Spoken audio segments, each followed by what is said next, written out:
What's going on, everyone? This is Bradley Hughes. I'm with the Tiger Den. Rah! Yeah.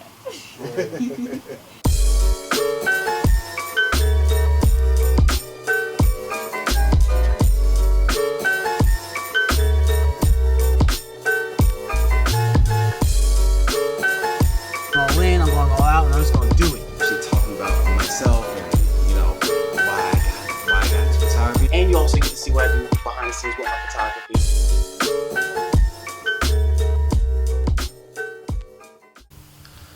Good morning, YouTube. It's me, Bradley, coming out with you with another vlog. I don't remember what vlog number this is, because it's been a minute since I've done another vlog. I've been busy a lot doing shoots and, and all that other stuff. But anyway, got something cool coming up right now. I'm about to head out to go to Tai Wo again. Yes, Tai Wo again. This time I'm going to be on his podcast, so he's going to be interviewing me, I guess, basically about my photography and what I've been up to and everything else. So I guess that's what he's going to be asking me. I really don't actually know what he's going to be asking me, but probably just a lot, like how I got started in photography, what made me get started. So yeah, we'll get started doing that. I'm supposed to get there at 11. Right now it is 10:05. I already ate breakfast, and yeah, so I'll bring you guys along with the ride, and yeah, let's get interviewed. All right, so I'm here at Tai Wo's office, about to do the podcast now. So it's gonna be exciting. You guys get to see it, and I can't wait for this interview. So yeah, let's go. Good. So everybody, this is Bradley Hughes. Hi. Hello. How are you? I'm Joy. He's a famous Avian. photographer as well. Awesome. Cool. Yay. Nice to meet you. You too. What should I say?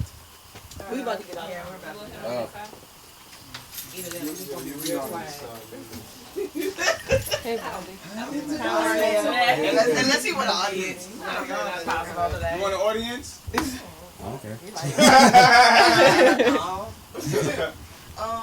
Is it cool if I leave my? No, you good. You can leave. We'll be here, so you ain't gotta. Ty, do you mind taking a couple pictures of me and Avian? Oh yeah. For the website. Not a problem. I have all my stuff with me. Not a problem. Sweet. Not a problem. You still gonna be there, right? Oh no, like No, they're doing a podcast, so we're Yeah. just gonna move down to Avian's space. Yeah. She has her stuff downstairs. So, cause I want to speak to you about the for my listener party thing, and then how we could collaborate and do all types of goofy movies. I think you'd be good at styling. You know, I actually thought about that, but then I thought I'd be too loud for the deaf people. Oh wow! Oh gosh! Wow! You want to help with that kind of thing? No, God likes humor. No. Oh gosh! Let us know when y'all are done. Okay. It's gonna be another 30 minutes until he stop laughing. Right? I'm sorry. I just So random. Oh, you too loud. Really? Did you say that loud? Was that on camera? Oh no! I hope not. Be like what? So thank you for coming, sir. I really appreciate it. So you shall be on this side right here. Sweet. We have you a bottle of water if you're thirsty. Awesome.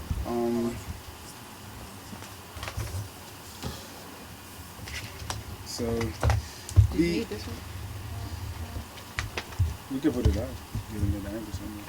We can get an angle right there.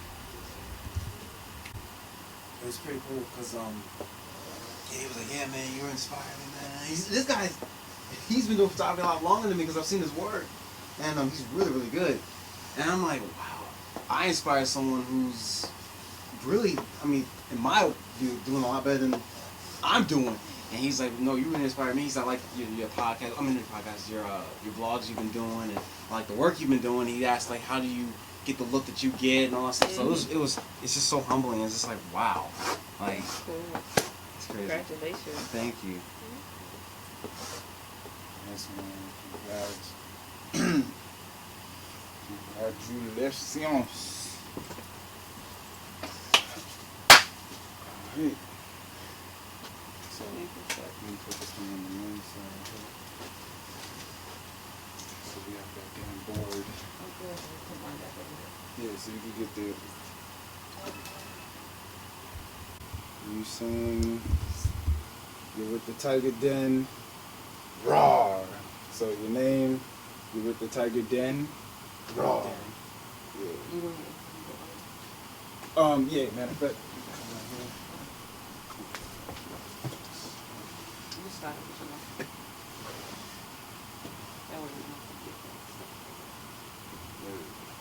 So, let me quickly.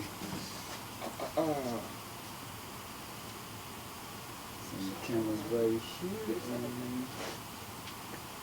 No, you can step up. You can step like right in front of me. Yeah, perfect. Word. Thank you. Now we can begin. All right. So we're not going to take too much of your time. It's going to be at least 25, 30 minutes. So hopefully my camera will stay on it. So if I have to get up and turn back on. I think it's like 10 minutes at a time or something like that. I mean, we should be alright. We should be all good. Let me. The best in Richmond, Virginia photographers. Bradley Hughes of 8th Note Photography. Everybody give it up to him. Give it up to him. Yes, yes, yes. What's up? Thank you. So first and foremost, bro, I'm so proud of you. I'm definitely very proud of you because I know all the work that you've been doing. You're out here. Everybody's working with you. You got all the models, so I know for videos I could contact you. I know that you've been doing things for weddings. You've been doing things for corporations, and I heard you just got a big partnership deal with somebody. But we'll get into that later. Other than that, man, how are you doing? I'm doing very well, actually. Just things are really working out right now, and I'm just really humbled and just feel blessed that I'm able to do this. And just looking back on my life and seeing how everything's been coming along is just crazy. And not thinking that I'll ever be really a photographer. I mean, at first I really thought my whole life was just gonna be a musician. That's why it's called April Photography. So I'm thinking, I'll just be a musician, and that's why I'm gonna be, piano and trumpet, and that's what I'll just do. And I remember being on Reverb Nation and putting my music out there the best way I could. And it wasn't really going along, and eventually I was like, man, I'm not really doing anything with that. Then one day I was at a car show, and one of my friends showed me a picture of his car, and I was like, whoa, who did this photo of your car? I was like, that was the coolest thing I've ever seen. I was like, this is so cool. Like, who did this? And he told me the person. I actually know the person, and I was like, oh, I gotta try photography. I gotta see what this is about. Right. And the crazy thing is, it's like I almost already had the talent of photography because before I even really got into this, I was always taking photos of myself anyway. Mm-hmm. But people liked how I did it. It was weird. Like for my recital when I was in Virginia State University. Shout out to people that go there. But when I was there for my recital, you have to you have to make your own, I guess, advertisement, I guess, and put your advertisement all over the boards and everything. So I made my own photo, and everyone in the whole department was like, yo, that is a sick photo of you, man. Like, you already got an album already and stuff like that. Damn. Because the way I did it, and I was like, yeah, but that's well before I was thinking about photography. Mm-hmm. And then then fast forward to now, it's just like, wow, I've always had a talent in photography, not knowing that I did. So yeah, everything is just cool. I'm just excited, and I just can't wait for the future, man. Yo, celebrate that. Celebrate that. We gotta celebrate that. So we have Christy here. Christy is my co-host. We've been doing this show for a while now, so I just want to make sure you guys introduce like that, even though you guys met before. But this is for the listeners. This is for the viewership. You know what I'm saying? Other than that, so you have any questions for Bradley? Because I know this is an interesting guy right here, man. Right. So you already told me what made you pick up the camera because of the car that you seen. So when you actually did it, what was your inspiration beyond, just a little bit beyond that, and what kind of camera was it? The first camera I had actually was called a Fujifilm SL, and that's not a it's not a DSLR camera that I have now, which is a Canon Rebel T3i. So I figured it would just have been something cool because it looks like one. Mm-hmm. So I bought it, and the very guy that I actually liked the photo of was actually going around saying, hey, I'm going to teach car angles. So if you're interested, let me know. So everyone's messaging him and saying, yeah, I'm interested. So I was like, yeah, I'm interested. Teach me. Right. He's like, cool, man. What kind of camera do you have? So I said, Fujifilm SL. He was like, that's not DSLR. I was like, oh, okay. He was like, yeah, sorry, man. So basically, he didn't teach me. And from then on, I guess most people would have been like, well, forget it. I'll kind of forget photography. For me, I was like, no, I really like this. So I was like, I'll just teach myself. Okay. And I started going on YouTube and just learning different things and going outside and practicing with the camera I had. And before I really got into photography, just to give a little extra, I was actually trying to be a videographer too. Mm. So I went to that, and I remember I filmed my family reunion trip, and then I think we went to Mexico. Yeah, it was Mexico, and I filmed over there. So it was 2 different videography films I did, and my cousins loved it. Of course, family was like, "Oh my God, you're so good at this." So I tried to get into videography, but videography equipment is very expensive. Mm-hmm. Actually, it's a little more expensive than photography. So I was like, I can't really afford that right now. So I was like, well, you know what? Let me just start taking pictures. And I used still the Fujifilm, and then later on I saved up to buy myself the Canon that's sitting right back there. And Okay. yeah. Shout out to that Canon because Shout out to Fiji for that because of started. Bradley, some of the pictures that we've taken together, the work that we've done, they're really speaking loud and vibrant. So I like that. What's it like finding the perfect muse for what you want to do as a photographer? That's a question. I was already asking you that. That's a good question. Now I gotta think. Now I actually have to think. For a perfect muse, I don't know. I mean, really, it's already in my head. I guess if you would say, I already know what I kind of want, and I kind of study the person and your personality. So I'm like, okay, what would be realistic? What would say, okay, this is something that would speak that person, or that's realistic that's believable, I guess. Right, That's right. what I use. So I try to find everything, I guess, in my photography to make it believable, but yet fantasy, I guess. So, because I know a lot of photographers out there put a lot more fancy, so it's not as believable. It's cool. It's Right. not believable. Me, I try to put the mixture together, my creativity. So what I bring in my musicality and my photography together. Basically, in music, I can improvise. As a jazz musician, we're taught to improvise. So I use my improv skills in music, and I put it towards my photography, and I mix that with, all right, try to make it believable and go with the flow, what the scene is going. Right. So with the past shoot we had, I was like, when you said the whole, Alice in Wonderland look with the limousine dream, I was like, well, I tried that first. I was like, okay, that didn't work. So then I was like, well, I want to make it look believable yet fantasy. So with the whole, I went out to Carytown, which you saw the car and everything. I actually went out and I took the photo in the alley. I saw that, and then your photos, and I just put it together, and I started thinking, okay, believable and yet fantasy. So that's why I said, okay, the alleyway, which makes it look run down, like this is the world that I'm in, but this is what I'm thinking. So the back of your mind is open, but this is what I'm thinking. So I try to bring in the reality in there, and I guess that's my muse, trying to make everything realistic but yet fantasy. Correct. Yeah. If that helps. Okay, well, as a musician and a creative individual, I find that my best inspiration just comes from doing silly, ordinary things that people would think is basic. Now, is there a system to how you operate, or is it just, I'm just gonna go outside today, that's it? It's almost starting to becoming just spontaneous. Just Okay. going out and just doing something and finding inspiration. I guess it's the way I see things, and I just put it out there. So I can't explain it because I never explained it in a way that I guess someone would understand it.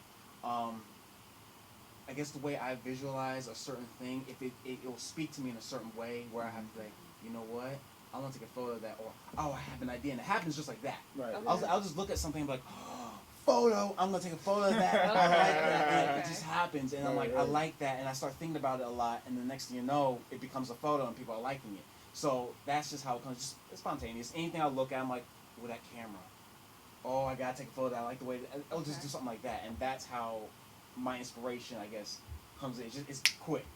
I just see it. And I'm like, oh, that I gotta take a photo. It's already in my mind. So I guess my mind's always just moving, and I just see things in a certain way. Even when I'm at my job, I work at a chemical plant, And I see a lot of these different angles. And I'm like, well, that'll be a sweet picture. But I can't take pictures of that because Homeland Security, so I would get arrested. But Yeah, we don't need that. We don't need that. We don't need that. So, I'm looking at it like, man, that would be an awesome picture. Or I can add that to this. And I'm like, man, if there's a way I can get a picture of that. But that's how my inspiration comes. Just more of what I see, and immediately I see something as, I guess, impactful, or just something cool, just to entertain someone with. So, yeah. so you have a Bible scripture on the side of your branded Ain't No Photography hat. Colossians 3:23. Tell us, what does that represent to you?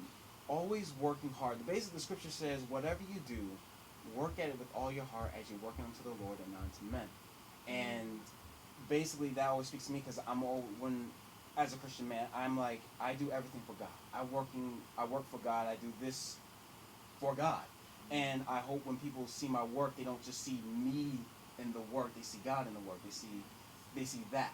And because it's not about me, it's about impacting other lives. So that's what I do, and that's why I have a cross that you see in the photography in the T, hidden in the T. And people notice. Some people don't, but some people notice and they're like, oh, okay. And that's why I try to represent, especially with Colossians 3:23. Representing that I work hard. I like that because that's very inspirational. Now, how do you prep your models for shoots? Like, is it, hey, give me a little smile, or is it like, you know? Like I said, I kind of already see it. Like, I do so much. When I look at the models, when I pick a model, I look at them, and I'm like, okay, I just imagine where can I see them at? What kind of poses can I have them do? And one photographer I did a workshop with said, "You're a pose guru." It was funny. He said, "Because you already know how you want them to pose." I'm like, and where I picked it up from, I don't know. I really don't know where I picked it up from. I just know what I want, and I'm like, oh, this is the kind of pose I need, and just do this. And I show them exactly how I want the pose, and they're like, okay, that's easy. So they go ahead and do it, and that's how I get the images I do. That's how I prep them, really. I'm like, look, bring your clothes, bring whatever you want to bring. I don't care. I usually give them an idea of what I want. Like, this is the idea. Get something close to that. Other than that, everything else I can handle. Just, I already know what I want, and that's why a lot of models lately have been saying you're easy to work with because it's like you're quick. It's like, bam, here's one location. All right, let's go over here. You already know, you're prepared. You know what you want. Right. So it's like, it makes it easy for me. So has there ever been a difficult photo shoot for you? Not yet. I know it happens. So I know there's one day it's gonna happen where I'm gonna have one that's gonna be a little difficult, but I know how to get through that and be like, look, I try not to make it difficult. The most, I guess, I would say difficult was one person that I know personally, socially awkward. Mm-hmm. So very quiet, very like I don't want to pose, but actually I think I posted them. It's the one with the multiple colors. Oh, the guy, yeah. the graduation one. The graduation one. So I used him, and but he looks like he's calm and normal, right? Looks like he's he's loving it. He's like this. He's all like that. Well, I told him exactly what I needed to do, and I guess that was the more difficult one because he was very shy, very timid, very stiff, very like which I'm like, look, don't worry, just calm down. All you gotta do is this. All I want you to do is do that, or hey, I just want you to hold on. All right, so even though I didn't get all the video, but that's Tai Wo right there. All right. What up? And we got Chris and Medina. Hola! All right, but yeah, I didn't get all the video, unfortunately. But where can they actually get full video? Yo, if you want the full video, make sure you follow Black Tiger. That's BLVCKTAIGER, Black Tiger. If you want to get the video, holla. That's right. Oh, go on to SoundCloud for the audio. Yeah, SoundCloud for the audio, and so you get to hear the whole podcast. And if you weren't watching live, why weren't you? Yeah, that's how you do it. That's how you do it. Word. All right, y'all. Peace.